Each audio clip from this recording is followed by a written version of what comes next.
According to Rose Mandury, in her research on the history of the principalship, the 1966 Coleman Report had an interesting effect on society when it said that the actual ratings of student success are more based upon upbringing, socioeconomic status, not necessarily the programs of the school. According to her research, she said that this caused a sense of laissez faire, just kind of poke along, or even that education doesn't matter within society. Well, that leads us into the 80s, with the US Department of Education receiving cabinet status, refocusing national standards, curriculum, focus on testing.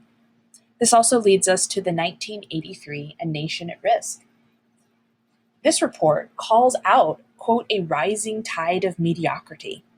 And the 1980s to the present is a change of pace, a call of urgency of needed reforms.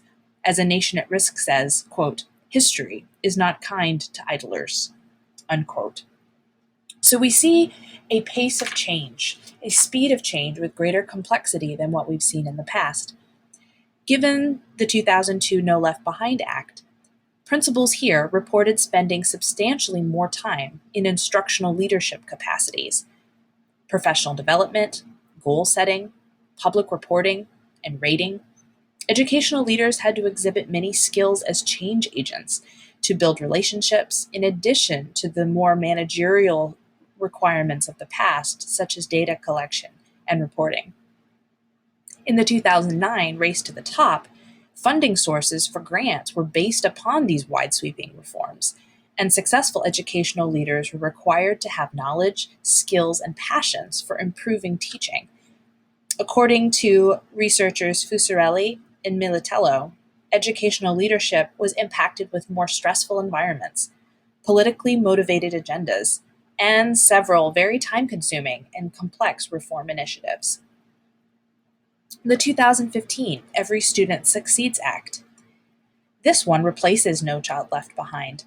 The Act seeks to hold high academic expectations for college and career readiness, ensures accountability, and allows parents to have greater knowledge of school quality, empowering state and local decision makers, addressing social justice issues, and ensuring all students have an effective, experienced teacher.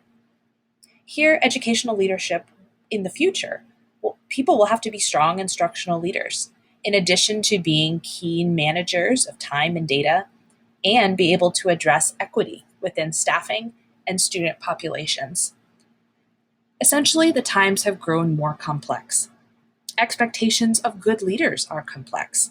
Given global comparisons between countries today, the speed of change and communication with technological advances, the expectations of leadership are both high and wide.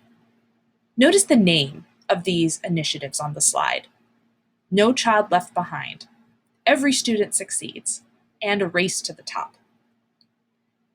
Education in the United States, we're expected to race to the top of global business and economic scenes, but also to include everyone.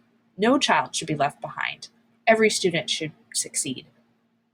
A new kind of leadership will be required in the future.